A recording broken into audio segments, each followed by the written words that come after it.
Okay guys, meron na naman tayo gagawing 3D. So, bali kakaiba nito, mas malaki po ito sa mga una kong nagawa. Ang sukat nito ay 5x7. So, merong nag-request sa akin, matagal na po ito, gusto niya ng tutorial. So, magbibigay tayo ngayon ng tutorial. Base sa aking nalalaman sa paggawa nito, sana yung makatulong po sa inyo. At doon sa nag-request. Okay. Guys, meron na ako sinimulan na guhit. Kulang pa po yan. At meron na rin ako natabas kasi 2 piraso po ito. Ayan siya. So, ang ginawa ko, para makagawa tayo ng paarko, ito, gumawa ako ng panukat. Ayan, meron po siyang markings. Ayan. Ito, bawat distansya po niyan, 8 cm. So, meron tayo ditong sukat na maliliit, 8 cm. Then, itong malaki, meron tayong 15 cm. Ayan, magmula dito hanggang dito. So, ang ginawa ko dito sa dulo, nilagyan ko siya ng butas. Dito ko ilalagay ang ballpen. Ballpen ang ginagamit ko guys para mas klaro. Tutusok ko dyan.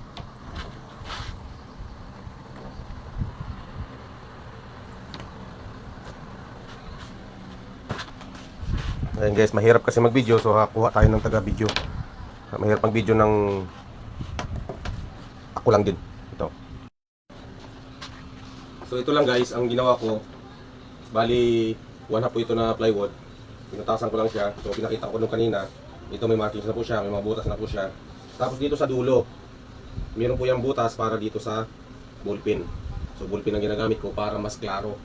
Ayan, tutusok ko lang siya. Ilagyan ko po yan ng paper tip para mahigpit na hindi siya gagalaw. Kasi pag gumalaw yan at tumagilid, mag-iiba po ang linya. So andito na po tayo. Kasi may sinimula na po ako. Ayan. Ito lang, itutusok mo lang. Ito, mayroon akong pako dito. Tutusok mo lang to. Ang sukat nga pala nito guys, dahil 5 feet. 5 feet ang lapad. So ang sukat nito, kinuhaan ko siya ng center. 2.5 kalahati ng 5 feet. 2.5 feet. Yan. Then nag-atras ako dito, pumasok ako dito ng 0.5. Kasi ang kabuuan nito is 3 feet. So, ganito na. Ilalagay lang yan dito. Yan, ito na. Matusok na siya. Yun, doon. Doon ka para makita. Yan mo lahat. Saka mo siya ikutin.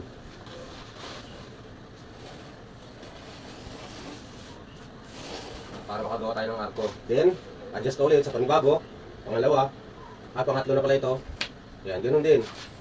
Hanggang sa makagawa ka ng layer. Yan. Kasi 5 layers po ito guys. Ito na yung pang last.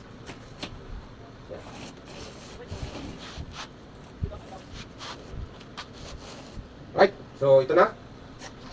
So, ano yan? Ayan na siya. Mayroon na tayong guhit na guide para sa pagtabas.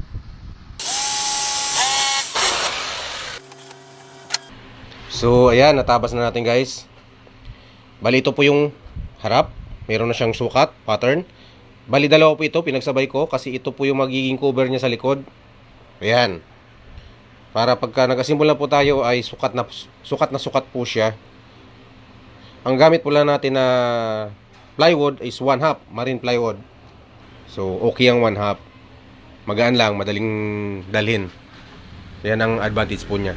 Okay.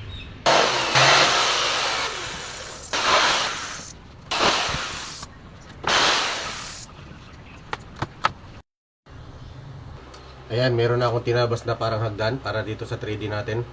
Yan ang layer. 8 cm. Tapos yung lalim niya ay 6 cm. Bali 5 layers po yan.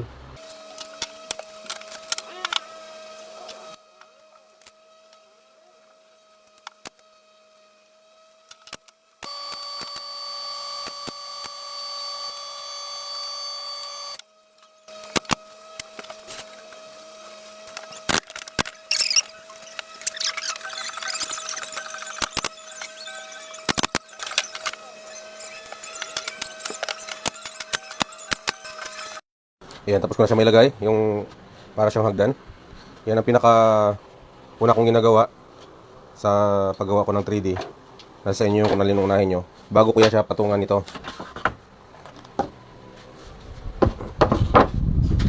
Yan. Bago ko yan siya ipatong. Sunod-sunod na yan. Papatong. Yan. Diyan ako masanay gumawa ng 3D. Ito yung likod.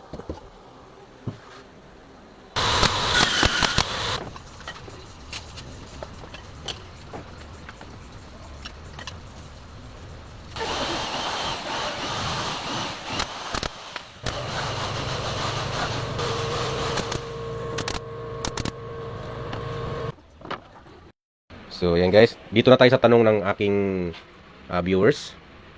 So, ito pinagbigyan natin kung paano. Paano ba daw ang pagpako dito sa panindingan niya? So, ganito. Kasi nakabangga po yan. Yan. So, hindi makapasok ang ating ididingding dyan. Ganito. Hindi siya makapasok. So, hindi ka makapako doon sa likod.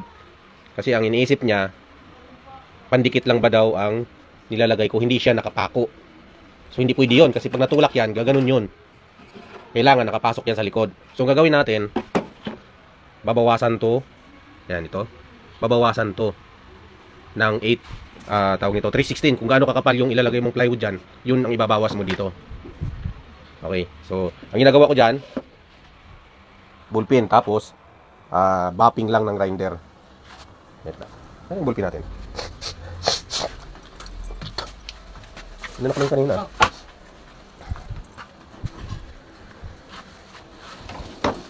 So, ayan. Susukat mo to ang actual. Susukat mo tong plywood dito sa gilid. Tapos, saka mo guguhitan. So, ang akin, tansya ko na lang. Tinatansya ko na lang dito sa kamay. Saka ganyan. Ayan. Bago mo guguhitan. 316 po yun. Matic. Ayan. Ngayon, yan ang babapingin mo ng grinder na matanggal yan siya. So, yun. Para magkaroon siya ng space. Ito, sample ko lang siya. Nabawasan ko na yan siya. Para makita nyo lang. Ito, tumbok na yan. Ayan. Tapos dito sa gilid, mayroon yan siyang awang para dun sa plywood. So, makakapasok na yung plywood dyan na ilalagay natin ang cover. Ayan siya, oh. Ayan. So, 0-0 na yan siya. Ayan. Ngayon, makikita nyo dito sa likod, pwede na kami makapagpako. Ayan, oh. Sample lang yan, ha. Pwede nyo na yung pakuan. Okay? Kasi ang iniisip, yun din ang iniisip ko noon.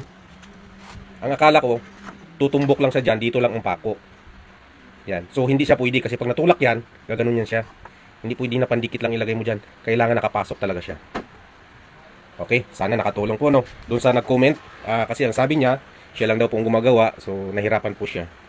Sana ma'am nakatulong sa'yo. Okay?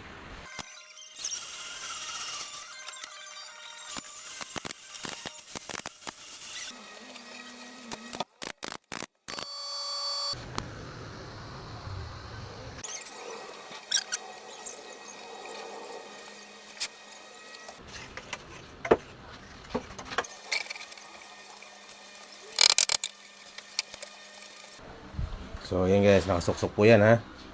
Oh. Kita nyo. Yan. So, pwede magpako dito sa labas. Ganun din dito sa pinakalikod niya. Yan, oh.